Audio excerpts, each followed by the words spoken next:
Just a few days before Christmas, Tracy is tracking the latest this morning. And the pending winter storm expected to snarl traffic and create major headaches for travelers trying to fly out for the holiday. Plus, the search continues for a missing Northwestern student. He was last seen over the weekend. We're live with details about his whereabouts this morning as we get going on a Tuesday. Live from Chicago's #1 news, ABC 7 Eyewitness News at 7 starts streaming now. Top of the hour on a Tuesday. Good to be with you. I'm Terrell Brown. I'm Diane Pathu in for Val this morning. And those of you that wanted a white Christmas, guess what? Here we go. Your wish is going to come true. We are getting ready for a major snowstorm. Not right now, though. This is sort of the calm before the storm, Tracy. Oh, it really is. And we have a calm day today, a calm day tomorrow, even Thursday morning. While we'll probably start to get some light snow developing Thursday morning, the heavier stuff gets going much later in the day. And the worst conditions with this storm for us are probably going to be Thursday night and into a good chunk of the day here on Friday. Anticipating also the potential for some very strong wind gusts during that period. Could even be blizzard-like conditions, reducing visibility. I have concerns about power outages, too, with the strong winds. Early predictions looking at least a half a foot of snow, broad brushing the entire area, and higher amounts are certainly going to be possible. We'll dive into it with a little more detail on my next report, but Jeremy Scott is with us this morning for traffic detail. Well, Tracy, as you are traveling around the area, you're seeing delays almost everywhere, including on the inbound Kennedy at Diversity, where there's a stall partially blocking the left lane. And Chopper 7 HD is over the Tri-State 190 corridor, where we are seeing light volume if you're headed to the airport. If you're coming from the Jane Addams, that ramp to the 190 is looking good, but it wasn't that way a few minutes ago. Terminals, those areas are heavy, though, Terrell and Diane. All right, Jeremy, thanks so much. Now back to our top story this hour, a pre-Christmas storm, the major winter storm system that could create chaos for holiday travelers. Yeah, a lot of airline passengers are already trying to rebook their flights. Jessica D'Onofrio is live at O'Hare this morning with more. Jess, good morning.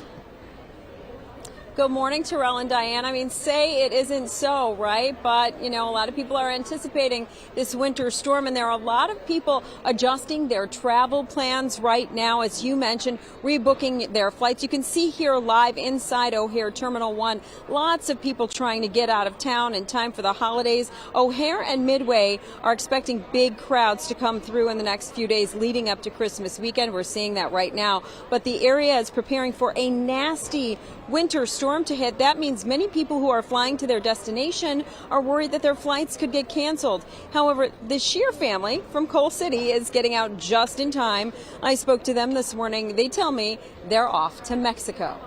We're looking forward to sun, a little fishing, sitting on the beach, doing a little people watching, and yeah, definitely looking forward to it. No question. And no shoveling.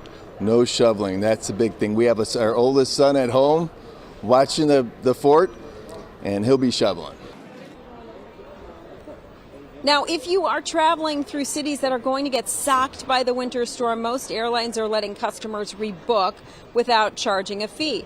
This morning, Southwest Airlines is warning that due to the forecast, service may be disrupted tomorrow through Friday, but so far Southwest has not made any schedule changes. Now, back here live, this is a live look inside the airport here. Just in the past hour, they had to put up some caution tape in the middle of Terminal 1. The fire department, the Chicago Fire Department, was called out to O'Hare Airport here to help and assist the FAA in checking out a suspicious package. But just in the last 15 minutes, that caution tape came down. The law enforcement now left to talk about what happened, but nothing actually happened here. It was just a little bit of a security check. Passengers were restricted from walking through Terminal 1 right in the center. But again, as you can see, passenger traffic flowing. People are checking in for the flights, and it appears that nothing was found, no suspicious package at this time.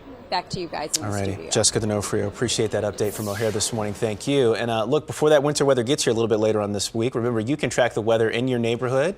Use your smartphone right now. You can hover the camera over that QR code that you see right there on the screen or your device. It'll give you a link to our Doppler 7 Max radar. Right now, the family of a Northwestern University student is looking for clues about his disappearance. Peter Salvino's phone last pinged near Diversey Harbor early on Sunday morning on the north side. That's where we join Christian Picos live with the latest on the search. Christian. Diana and Terrell, Chicago police say 25-year-old Peter Salvino's phone was last pinged right here at Diversey Harbor early Sunday morning, but we're told he was actually last seen in person late Saturday night at a party. The Northwestern University graduate student was last seen leaving that party at around 11:45 Saturday night on the 2400 block of North Geneva Terrace in Lincoln Park. He then FaceTimed a friend to say he was walking to his apartment, which is in the 800 block of West Lil Avenue. It was at 12:37 Sunday morning, after his phone pinged a location near Diversey Harbor, that Salvino's friend called him again to make sure he had gotten home, but police say that call went unanswered. Between then and 9:30 a.m. Sunday, police say Salvino's phone was receiving calls and texts, but he was not responding to those messages. At 9:45 a.m., police say all calls to Salvino went straight to voicemail.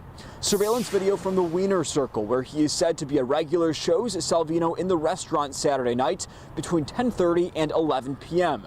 Police say Salvino is 6'1", about 190 pounds, and has brown eyes and brown hair. He was last seen wearing a maroon beanie hat, a black or gray bomber jacket, and maroon pants. Now the Chicago Police Department is asking anybody in the community with surveillance video or anyone who might have information that helps them locate Salvino to, of course, give them a call. Diana and Terrell. Christian, thanks so much for that live report. Illinois' controversial SAFE-T Act heads to court today. A Kankakee County judge set to hear oral arguments after scores of prosecutors and sheriffs from around the state filed legal challenges. Opponents of the proposed criminal justice reform law argue the General Assembly improperly amended the state's constitution earlier this month. The centerpiece of the new law is the elimination of cash bail for certain crimes. It's set to go into effect January 1st. To Washington we go this morning, and all eyes are on the Justice Department. The House January 6th Select Committee voted unanimously asking the DOJ to prosecute former President Donald Trump for his actions surrounding the January 6th attack on the U.S. Capitol. The panel recommending Trump be charged with breaking multiple criminal statutes, including inciting an insurrection. The DOJ is not obliged to act on those referrals, though. ABC's Faith Abube joins us live from D.C. with more on this historic hearing. Faith. Good morning to you, Diane and Terrell. Former President Donald Trump is dismissing the criminal referrals as a political move to try to sideline him. But the committee believes the facts speak for themselves. This morning, the fallout continues after that decisive move by the House January 6 Select Committee. The panel wrapping up its sweeping 18-month-long investigation by issuing 4 unprecedented criminal referrals against a former president, urging the Justice Department to prosecute former President Donald Trump for a multi-part conspiracy, obstructing an official proceeding, conspiracy to defraud the United States, conspiracy to make a false statement, and inciting an insurrection. It was with solemnity and sadness that the facts led to criminal referrals for the former president of the United States. The panel, made up of 2 Republicans and 7 Democrats, using a video montage to highlight some of the most damning evidence they uncovered against Trump. From lies about the 2020 election to sworn testimony from his own allies alleging for 187 minutes, Trump ignored urgent calls to stop the January 6 violence. No man who would behave that way at that moment in time can ever serve in any position of authority in our nation again. Some of the Capitol police officers who fended off the angry mob in the room.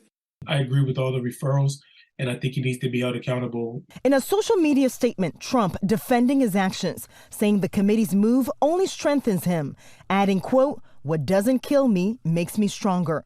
Former Vice President Mike Pence, himself a target of the mob on January 6, telling Fox News, I think that would be terribly divisive in the country at a time when the American people want to see us heal. And the January 6 committee also referred Trump's election attorney, John Eastman, and others for criminal prosecution. It's also urging a congressional ethics investigation against 4 GOP congressmen who ignored lawfully issued subpoenas from the committee. A full report will be released tomorrow. Terrell, Diane, back to you. Faith Abube reporting live for us from Washington. Faith, thank you. You're live in local news. Just getting started as we stream out loud this morning. Coming up, a story of survival, a personal one for me, how doctors are making progress in treating people fighting one of the deadliest forms of cancer. But first, Tracy's got your AccuWeather forecast. Tracking the potential for a lot of snow heading our way and potential blizzard conditions as we head into the holiday weekend.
So here's the deal. Yes, we have a potentially major winter storm coming our way. The models are continuing to come into agreement with this, bringing us some significant impact. So if you have a lot of errands to run before Christmas weekend, try to get them done by Thursday morning. Here's the other thing. We're going to have to prepare for power outages around the area as we are anticipating some very strong winds Thursday night into the day on Friday. And if you do have travel plans, especially during that time of that winter storm watch, you have to be flexible with your plans and maybe figure out a plan B, if you will, and a plan C. Winter storm watch goes into effect 6 p.m. Thursday through Saturday at 6 a.m. So we are watching for a potential impact from a winter storm. Here's Thursday afternoon, and by then precipitation will have started, but I think the heaviest snow is falling really overnight Thursday into the day on Friday. Notice the wind speeds, notice these temperatures. We are going to have significant wind chills. And as you look at our snowfall forecast models, especially areas off to the east with lake effect potential, could get some higher snow amounts. All of us are getting at least a half a foot of snow the way it appears. Jeremy Scott with traffic. Well, we'll start things off in the Little Village neighborhood, where this is earlier shots from Chopper 7 HD this morning, where pretty serious fire took place. One person was injured in the structure fire, 2800 block of South Keeler. Crews are still remaining on the scene of this fire that's occurred around 3:30. And because of that, you're seeing a full closure of Keeler from 28th to 30th, 28th and 30th from Tripp to Keeler, while crews investigate and clean up the fire. Let's go to the big map, where we're seeing delays almost everywhere across the board right now. Thankfully, we're not too bad, though, as lighter than normal volume, all due to the holiday. But I have some good news. We just found out seconds ago that the Brandon Road Bridge in Rockdale and Joliet has been reopened, which is fantastic news. It is set to close next year, though, for some major rehab work, but a great now shortcut to get across the Des Plaines River if you are traveling around, because McDonough Street, that is still closed as well. And if you are traveling in Lake County, there is a new crash at Route 120 and Grays Lake. Terrell and Diane. All right, Jeremy Scott, check back in a bit. Thank you. Want to get to a story of survival that hits close to our ABC7 family. Diane Pathew's husband is in the fight of his life. Yeah, but thanks to new cutting-edge technology, the fight is getting just a little easier this morning.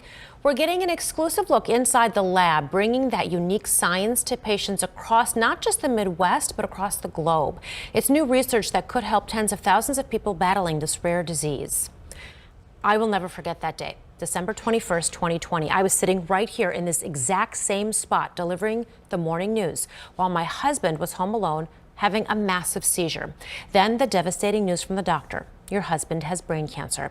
Now, we're sharing his story today in hopes of helping others facing this hopeless diagnosis. There may just be some good news after all. Take a look. It's hard when someone puts an expiration date on you.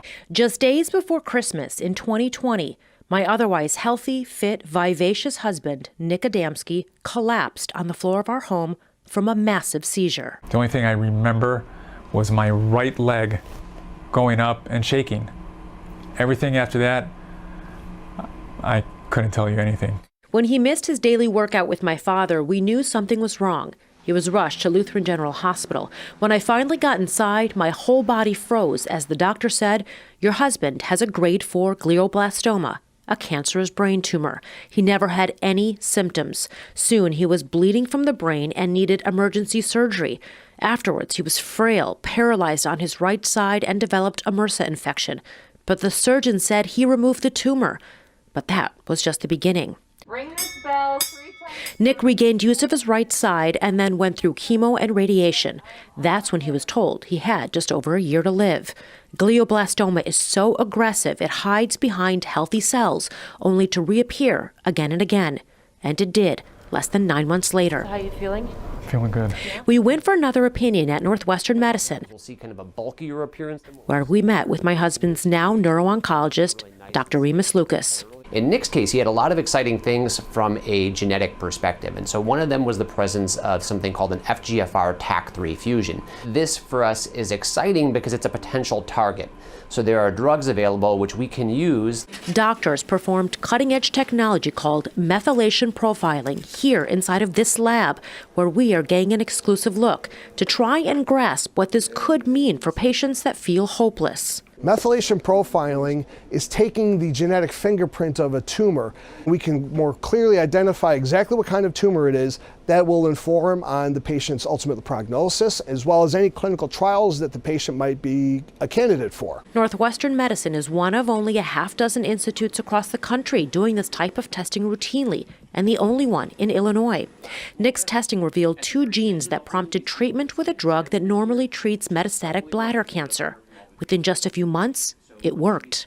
In Nick's case, we had a more favorable response because we had shrinkage of tumor over time. Lift your arms up directly in front of you. There are some rough side effects, including the loss of finger and toenails, mouth sores, and more, but Nick says it's worth all of that.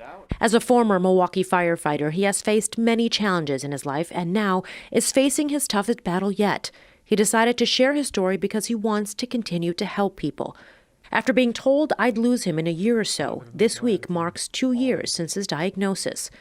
His new life's motto? It's getting your mind positive, staying in a good mood, telling yourself that you can do this. PMA, as he calls it, positive mental attitude. What was the motivation behind that? You, first off, my family. It was all about family, really. It really was. I'm not going to plan a funeral. I'm going to plan to get better. It's been a little over a year since Northwestern Medicine started methylation profiling, and they've already done it on 500 cases. And you don't have to live nearby to take advantage of it. Dr. Horpinski tells me patients can send in their tumor tissue for testing. You can find out more information about that testing, how you can send it in. It's all on our website at abc7chicago.com. Now, this type of research, testing, and education is exactly what the American Brain Tumor Association continues to fight and raise money for. The ABTA was founded here in Illinois by 2 moms with 2 daughters that had brain tumors, one of them with glioblastoma. At the time, there was no organization to help patients find support or research. Well, now the ABTA is one of the largest organizations in the brain tumor community, helping fund investigators that have new advancing ideas with promising research. And in March of next year, they are launching a major campaign. A 5-year, $50 million campaign in honor of our 50th anniversary. We're going to triple our spending on brain tumor research. In addition, we're going to be doubling our reach of brain tumor patients and caregivers. The ABTA raises money for research on all brain tumor types in patients of all ages. You can find more information about them as well on our website at abc7chicago.com. A lot of very helpful information there. Yeah, speaking of a lot of information, the journey that you've gone through from the moment that happened, you sitting here on this desk, to where you are now and even sharing all this information, what's that journey been like? I mean, learning all this. Yeah, so obviously, like, we're researchers by trade, right? Yeah. Like, we like to do that, so I sort of delved into it, but we were never going to share the story until Nick was ready. So he wasn't ready until he finally was stabilized. And I think when he was stabilized, he said, I want to be able to share this knowledge, this research, this information with as many people as possible. And that's when we said, okay, now it's time to tell the story. Now it's time to do it. And boy, what a story, and so much inspiration and hope, and as you said, good news. And I think at the end of the day, the hope and motivation for what's to come for you guys. I hope so. I mean, I just got a message on Facebook from a man whose sister's going through the same thing. He's now going to go to Northwestern and get a second opinion. Just like that. And then what did Nick say? Positive mental attitude. That's right. PMA, Love baby. That. Yep. We'll take a quick break. We're back after this.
And right now we're going to link up with our Good Morning America viewers. I'm going to have a news update on TV. You'll see that here in just a little bit as well. And then we're going to come back and have more, and we're going to update a story after hundreds of families were left with gift cards that actually didn't have any money on them. Eesh.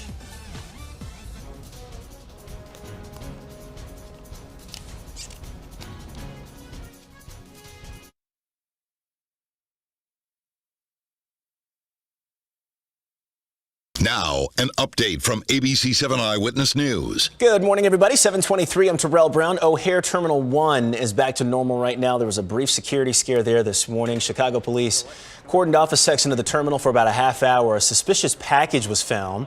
Police say the threat is now over. In the meantime, holiday travelers are at O'Hare scrambling to get out of town before this week's major winter storm. Most airlines are letting customers traveling to or from affected cities, letting those customers change flights without charging a fee. Both O'Hare and Midway are expecting big crowds to come over the next few days. And Tracy, the timing of this thing couldn't be any worse.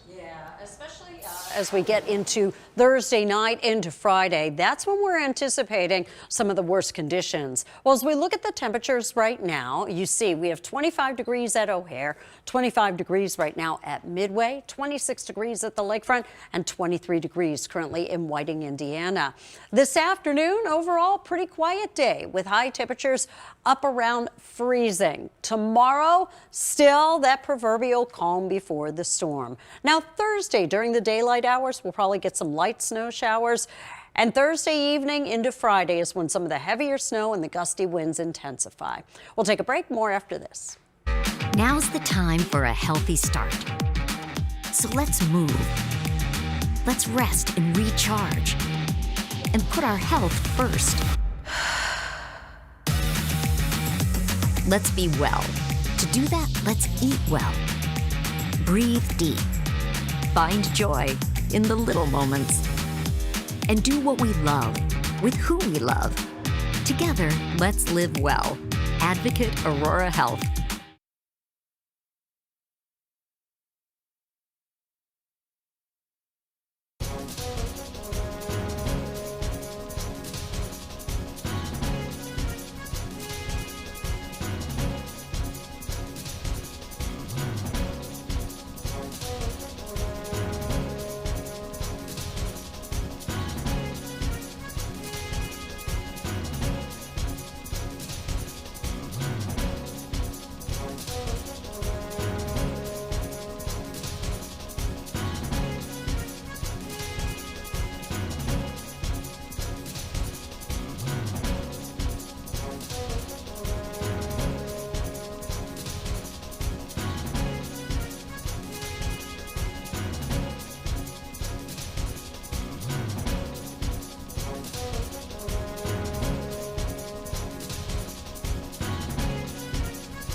Good morning. As you are traveling out and about, for the most part, we're looking pretty good out there on our expressways and our tollways. But as you see at the bottom of your screen, we've got a big problem in Joliet. 80 westbound is heavy approaching the Des Plaines River. We're hearing about a very serious crash. We'll have more for you on our digital show. And if you miss the digital show, you missed the good news of the day. The Brandon Road Bridge has reopened. We'll have more information for you throughout the morning, but a busy morning in Will County.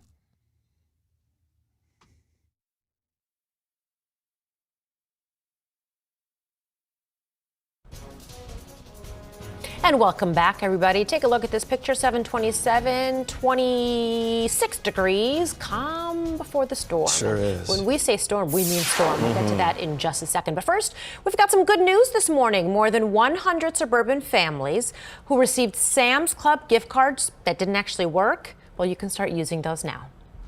We don't know who the kids are. We don't know what religion they are because it doesn't matter to us. All we know is they're kids.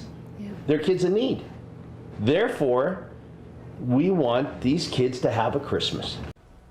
And they shall. Steve Trujillo is senior pastor of Firehouse Chapel in Orland Park. The church gave away $13,000 worth of Sam's Club gift cards to social workers to distribute to families in need. But last week, the church learned that a lot of those cards weren't working. So the pastor and his daughter, who's also a youth minister, made repeated calls to Sam's Club. And late last night, they told us that the company informed them that they've all been activated. Right in time for the holidays. Yeah, I mean, it's such a great thing to do. You'd hate for it, to go for naught. So. Yeah, so glad it all worked out. Coming up this morning, a new poll reveals how long it takes to be thriving. I love this study. At work? Yeah. We'll see if you agree. We're breaking down the signs next after another check of weather and traffic ahead at 7:30. Stay close.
watching ABC 7 Eyewitness News at 7, streaming live now.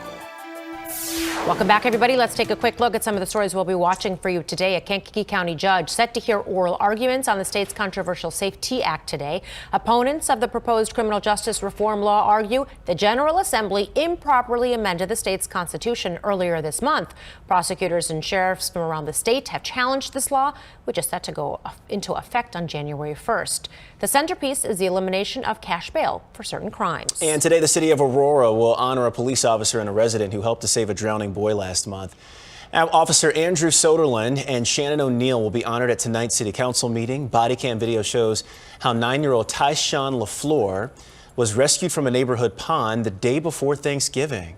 Oh, we're so thankful for that. Yeah. Wellington, the world famous penguin over at the Shed, turns 35 years old today. That's triple the average lifespan for the rockhopper penguin. Wellington became a viral star during the height of the pandemic, you'll remember, roaming the Shed's empty halls. Caretakers plan to give Wellington and his penguin pals some special treats today. What is it about a penguin? Like, they're just the best looking. Hey, I do. Waddle, they're waddle, so waddle. Happy. Hey, it is cute. I love you. Yep. Welcome back, everybody. I'm Diane Pathian for Val. Good to be with you this morning. I'm Terrell Brown. Don't they like snow and ice and cold and all that jazz? They're probably loving what's coming. We should just safely send that penguin into the front steps of the Shed. Yeah. Yeah, I wonder if Wellington will take a field trip on Friday. I don't know, but you know what? We are going to want to keep our trips to a minimum, I think, here on Friday. Heavy snow is going to begin in the area, most likely later Thursday evening into the overnight period into Friday. Some of the worst conditions are going to be Thursday night and at least through, I would say, probably mid-afternoon Friday. Gusty winds are going to be a huge problem, resulting in the potential for blizzard-like conditions. And the models continue to refine how much snow is in the forecast. Early predictions are most all of us are going to land in the 4 to 8 inch totals, with some higher amounts being farther to the east with potential for lake effect. Jeremy Scott has traffic. Well, Tracy, for the most part, we're seeing delays, to say the least. You're looking at the inbound Kennedy, heavy from Harlem all the way to Diversity. There was an earlier stall that was partially in the left lane. That's been cleared. Outbound, you're slow from the junction all the way out to Harlem, and that's slowing things down also on the inbound Edens approaching the junction. Eisenhower inbound, slow most of the way into downtown from Manheim. Stevenson inbound, slow around Cicero. But before that, too, you're heavy on 55 northbound. That's from traffic trying to get on from 53 and everybody trying to get over to 355. But the big point right now I'm watching is westbound 80. There was an earlier crash where a pickup truck went under a semi, and it was so minor that they were able to relocate everything off to center. Terrell and Diane. All right, Jeremy Scott. Jeremy, appreciate it. Thank you. Want to get to the talkers that we're talking about today. And, of course, we want to bring in Tracy, too, to get in on this. And the big one today, how long does it take to start thriving in a new job? A new poll suggests that it takes the average person over 18 months to feel like they're thriving in that new job. All right, so here's a list of the top signs that someone is actually thriving at their new job. Here it is. So you know how to find the resources that you need each day and can help other people with it if they ask you for it. That's a long way of saying you know what you're doing, basically. You've built strong relationships with your coworkers. Okay, you don't need to ask a lot of questions day to day. You can get through most days without asking for help. So obviously we want to talk about whether or not you agree with these signs that somebody is thriving after 18 months on the... I actually agree. Do you? Yep, I do. I think at least a year. No? I'm going on what? Doggone near decade? No, I mean, I'm not and saying us. We still don't know what we're doing. Like, we're just jokers. We're still I'm still lost. learning people's names around here. Oh, yeah, no. I mean, I don't even know my name sometimes. But I mean, like, normal people in normal jobs. Yeah, I think that... Like a year and a half? I was thinking 18 months sounded like a long time to me. Yeah. So you think they should be better equipped to do their job sooner? Yeah. Mm-hmm. That's a long... It's a long time. That seems like a long time to me. Well, I guess it depends on what we're talking about here. True. Like, let's just say an office job. Okay, so an office job, and you need help figuring out, right here, where the coffee or tea bags or something like that. No, not like that. All right, so what would be like a bigger thing? Like, We got a big system upgrade. Who do I talk to about my computer? That. Okay, got it. All right. So within the first 18 months, you should know, who IT to is. call. Like, okay. we should know, you probably should know who your IT person is. Shouldn't you know that within the first week? I don't know. That's kind of important. Did we? I don't know. Do we know them now? I feel, somebody told me one time that it takes sometimes years to feel like you've really hit your stride in a certain job in a certain place. And I definitely feel like after, like I'm not gonna lie, just thinking back on my time now we're talking about this and working at a television station, this job. Yeah. All right. 3 years in, I was still figuring out what the heck I was doing. Well, here's the thing with ABC 7. Like, it's such a station that means so much to so many people, and they like seeing the same faces every day, right? So when you're new, and especially in Chicago, like you really need to earn it. You know what I'm saying? Like somebody's been here a year, they're like, okay, we'll see year 2, and then year 2 comes, we'll see year 3. But by year 3, they're like, oh, Terrell, we love him. Come on in. You know what I mean? Yeah, you've got So in this town, it is like that. I think it's just different. Our business, I just don't think you can compare it to anything else. I agree. I think, you need more of a grace period. I agree. But there has to be office jobs where it's the same way, where like you come in there, you're the new person, you've got to earn your keep, you've got to earn the respect of everybody that's around you. I got to figure out who to call when. And another thing, you know what, I'm just basing it off of conversation I've had with other people who are not in our business, is that this new generation of people that are coming into the workforce, very different idea of what it's like to work compared to us. See how kindly I said that? Yeah, exactly. See that? Oh boy, we could go down that road. And does it even involve work at all with these new people coming in these days? I'm just saying it's very different than the way that some of us have worked. Show up to sometimes. Earn respect in our business. Sometimes they don't show up, complaining. We're not complaining. Yeah, exactly. You sound like you have experience in Boy, this. or do I know a person or two? Huh. Do you know what you're talking about? Yeah, we're gonna leave it right there. Eyewitness News streaming out loud this morning. Gonna take a quick break. We're back with more in 90 seconds. This show gets you in trouble. Yeah, it does.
Good morning to you. All right, today's weather, tomorrow's weather looks pretty quiet. You may see a few flurries today, but I really want to stick to some of these messages about our pending winter storm. So if you have any errands you want to get accomplished before Christmas weekend, you might want to get those done by Thursday morning. Also, power outages are going to be very possible because of some very strong winds that are coming our way. As for travel plans, travel is going to be very challenging. And the thing that I want to make sure that you're aware of, and many of you already know this, when you hear about the word blizzard, you could have 4 inches of snow, you could have 40 inches of snow, and you can still have blizzard conditions that result in difficult travel. The key thing is the wind, and I wouldn't be surprised some of us end up with a blizzard warning at some point during this time frame. As of right now, we have a winter storm watch that goes into effect 6 p.m. on Thursday. Initially on Thursday, we are going to have some light snow, maybe even a little mix of precipitation eastward. Here's Thursday at 7 o'clock. Notice how the temperatures are falling. Notice how the wind speeds are picking up. Friday morning just looks abysmal with this wind, with the falling snow and the reduced visibility. That is going to be a significant problem. And also watching for lake effect to really wrap around this system and bring some of the higher snow totals possibly into southwest Michigan and into northern Indiana. Right now, it's looking like all of us are going to come in with anywhere from 4 to 8 inches of snow. I think many of us will have at least a half a foot of snow. Jeremy? And that's going to really create a hamper on the travel, so you'll definitely want to pay attention here to ABC 7 Chicago over the next couple of days. Now, the rest of the roadways right now actually looking pretty good. Still that delay westbound 80 after 355. That's from that earlier crash at the Des Plaines River Bridge. But we are hearing of a new crash. This is westbound on 80 as well, approaching I-57. Left lane is blocked, and we are hearing that a light pole was struck in that. Thankfully, we're not seeing any delays through that stretch as of yet. Over to Lake County, where we have a new crash. This is in Grays Lake, Route 120 in Haynesville Road. Rest of your roads, for the most part, are looking pretty good, but I've got to say, let's take a look at the White Sox camera as we're seeing some delays in the inbound Dan Ryan, the express, and the local lanes. Just a little sluggish going into the Burn interchange. Outbound, you're looking good, but if you are traveling to either O'Hare or Midway, those are looking good on the 190 and Cicero Avenue. Terrell and Diane. Alrighty, Jeremy Scott. Jeremy, thank you. Want to get to Santa Claus, Indiana. It's about 5.5 hours away from Chicago. If you've never been, ABC's Will Gans showcases Santa in the town that bears his name. Welcome to the Christmas capital of the continental United States. Santa Claus, Indiana! For the last century, volunteers here help respond to more than 20,000 letters from kiddos across the globe. The post office here is the official address for Santa Claus himself. What are you asking for from Santa Claus this year? Some football stuff and a Lamborghini. Football stuff and a Lamborghini? Good thing these kiddos have the benefit of living in Santa Claus with Santa Claus. And while Christmas is a quick 40 days for most of us, here the cheer is year-round. It feels like Christmas every day, even if it's not Christmas. How'd this southern Indiana town get its name? Legend says they were choosing a name back in 1956, a debate raging on Christmas Eve, when a gust of wind blew the door open and sleigh bells could be heard in the distance. A child yelled, "It's Santa Claus," and everyone agreed. So Santa Claus, Indiana got its name, and the rest is history. Now there's a holiday-themed theme park here. Holiday World, yeah. What is it? Holiday World. Holiday World? It's like a place that you can go on roller coasters. Now, Santa, this is the ugly sweater that I got from you as a gift for visiting Santa Claus. What is it about this sweater that reminds you of Santa Claus, Indiana? Well, this sweater is very special. It actually contains a little bit of magic. All these sweaters do, because when people see them, it brings a smile to their face. And that's something that Santa Claus, Indiana has been known to do for a long time, whether it's been our theme parks, our local businesses, letters to Santa. It's all about spreading joy and happiness, and that's what we're good at here in Santa Claus. Merry Christmas. Will Gans, ABC News, New York. Absolutely love that. Yeah, I think we need to go visit Santa Claus, Indiana. Why not? Right? Indiana has so much. How the saying go? It's not just corn in Indiana. They have so much to offer. Yeah, including Santa. Santa himself. Who knew? Yeah. Sticking with the holiday theme now. Remember when ugly holiday sweaters were actually ugly? Yeah, the joke's been around so long now that many ugly sweaters are trendy and fashionable. Not anything from the back of Grandma's closet anymore. And if you're in the market to buy a new ugly sweater, a website dug through the internet and found 5 good ones with over-the-top levels of silly. There's a 3D dog long sleeve sweater shirt, a 3D reindeer moose ugly Christmas sweater, mirror ugliest sweater, light up reindeer ugly Christmas sweater, and an ornament and garland ugly Christmas sweater. Okay. I like them. Looking at everything. All of so them. the question is, are these actually ugly, or would you wear them? I would rock all 4 of those, especially the one all the way on the right. I was going to say the one all the way to the left is totally my style. Oh, we yeah. actually did an ugly sweater party here in the newsroom on the weekends, back when I used to work on the weekends. Oh, nice. And everybody wore the most atrocious but gorgeous looking ugly sweaters you've ever seen. Isn't it fun? It's so fun! It's great. And it allows people to be extremely creative, because some people will obviously go out and buy them, but some people will make them, yeah. and stick stickers and all kinds of stuff on their sweaters. Well, you can do them up any way. You really can't do an ugly sweater wrong. No, you can't. You just do whatever you want to it. I think it's wonderful. It is great. I love a good ugly sweater Now party. that, I have never seen that one before. Which one, the mirror? This is, the mirrored one. Yeah, I haven't seen that one yet either. Yeah, so like you said, there are all kinds of cool new ones that are coming out too. To me looks just like a regular sweater. They're a sweater, yeah. Yeah, that's not bad. Not ugly Now enough. That's what I'm my talking style. about. Oh, yeah. We'll take a quick break. I love it. We're back with more in 90 seconds. Hang on.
Welcome back. Now to what's buzzing in Hollywood. Yeah, from SZA setting records to movie director Steven Spielberg's regrets. A lot going on in Hollywood. ABC's Jason Nathanson is getting us the download this morning. Comfort in my sins, not about me. SZA, setting records. The singer's new album, SOS, debuts with the biggest streaming week ever for an R&B project. That according to Billboard, where SOS tops the Billboard 200 album chart in its first week of release. It's SZA's first #1 album. SOS also had the second best streaming week of all time for a female artist, behind only Taylor Swift's debut of her latest album, Midnights. And a chart milestone for Mariah Carey. Her song, All I Want for Christmas Is You, snags its 10th overall week at #1 on the Billboard Hot 100 singles chart. She's the first woman to have 3 songs top the chart for double-digit weeks. Director Steven Spielberg says he has some regrets when it comes to his 1975 classic film, Jaws. He tells the BBC show Desert Island Discs that the book and film contributed to the decimation of the shark population, sparking a feeding frenzy of crazy sport fishermen, something he says he really, truly regrets. He also says he's not afraid of being eaten by a shark, but he does worry sharks are mad at him. Billy Joel couldn't sing a song for audiences last night. He had to postpone his show at Madison Square Garden because he's sick. He says he has a viral infection and is under doctor's orders to rest. And happy birthday to Jonah Hill, the 2-time Oscar nominee turning 39 today. And that's what's happening in Hollywood. I'm Jason Nathanson, ABC News, Los Angeles. There was a lot going on. A lot of information I had no idea about. Oh, yeah. More news in 90 seconds. Eyewitness News, streaming at 7, continues after a break.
Today, the Jewish Community Center of Chicago is hosting a special Hanukkah event tonight. It's called Third Night, Third Light, commemorating Day 3 of the 8-day Festival of Lights. Families can enjoy music, an ice cream social, a hot cocoa bar, and more at 3 JCC locations in Northbrook from 4 to 6, Lake Zurich from 5 to 6, and in Skokie from 6 to 7:30. And President Biden and First Lady Dr. Jill Biden hosted a Hanukkah celebration reception last night, and also added the first ever white menorah to the official collection. During his remarks, President Biden mentioned the rise in anti-Semitism around the country, saying silence is complicity and America won't be silent. The menorah was created by the White House Carpentry Shop. That's really nice. It Very is. special. And speaking of the holidays, this Christmas Eve, a new holiday tradition begins. ABC and Hulu teaming up to track Santa on his journey around the world. Our special tracking Santa technology makes it feel like you're riding along in Santa's sleigh. This is pretty much as close to Santa as you're going to get without being a reindeer. Plus, our news team is joining ABC-owned stations across the country to report from the scene of Santa sightings. You'll also get Christmas music, Christmas trivia, and much more. Don't miss Tracking Santa, a Hulu ABC holiday special this Christmas Eve only on Hulu. It's really thoughtful. Yeah. Let's see how that looks. I'm looking forward to it. And in case you missed it, the Bank of England has revealed the new banknotes that now feature King Charles III. Now, any currency with Queen Elizabeth II will remain in circulation until it gets worn or damaged. England is banking on King Charles's cash to start circulating by mid-2024. That was fast, actually. Yeah, it was really fast. You're right. Wow. Well, good for them. Now, let's talk. I mean, really, like, what are you going to do? Let's talk about Yeah. Let's move on. Can't spend any of that money here. So it's fine, whatever. Boy, oh boy, Tracy, we are in for it. Yeah, okay, so here's what I'm looking at. And I'm looking at a lot, put it that way. All right, heavy snow is going to begin late Thursday evening, continuing into Friday morning. No matter how much snow we get, and I will tell you, each successive model run continues to kind of lower some of the snowfall totals. This is why I'm really careful early on in these things about showing snowfall amounts. However, the big thing I think we're all in for are the potential for blizzard-like conditions. If you get 4 inches of snow, if you get 40 inches of snow, you can still have blizzard-like conditions, and I do think we are going to have that problem with some very strong wind gusts coming our way. So let's take a look. So now Thursday, here's what we're anticipating. During the day on Thursday, there will be light snow that begins. Most likely we'll have light snow during the course of the PM rush. But as we get later in the evening, this snow is going to intensify during the overnight hours, and the strong winds are going to result in some very reduced visibilities and also some bitter cold conditions as well. Well, as we take a look right now at our temperatures, we are in the low to mid 20s around the area. As for the way it's looking here in the 7-day, we're still going to call Thursday and Friday AccuWeather alert days to account for the plummeting temperatures, the intensifying winds, coupled with some heavy snow that is going to be falling at times. The temperatures are just going to be brutal. Saturday, we have a Bears game. Saturday afternoon. If you're going to Soldier Field, it is going to be just ridiculously cold. Terrell and Diane. Man, look at those numbers behind you. No, thank you. Yeah. Well, take a look at this. Live look at Woodstock. Already got snow on the ground out there, and it's sticking. You can track the weather in your neighborhood, though, especially with all the weather that we're talking about. It's moving through over the next few days or so. Our live Doppler 7 Max Radar. You can download the free ABC 7 Chicago News app from the App Store. You can also do that at Google Play. Especially with a changing storm like this, like you don't know how much you're getting and when, and like the numbers are not going to get finalized until we get closer. It's really, really, I use the app almost every day. It's super helpful, especially when it's like a storm coming, Well, right. And especially our app where you can track these storms right down to your neighborhood in the area that you live in. I will say, though, there is nothing better than tuning in to Tracy Butler and hearing it from her as it's happening and letting her get ready for that. So letting her get you ready for that storm as it's moving through. And we'll be here doing that for you over the next couple days. In the meantime, that's going to do it for us. Good to hang with you. I know. Next to you. Exactly. I almost never get to do that. I know. I and wish now we you're could going do to this kick more me often. out there to go be in the snow. Go on now. Where's your coat? I'm ready. I will be ready.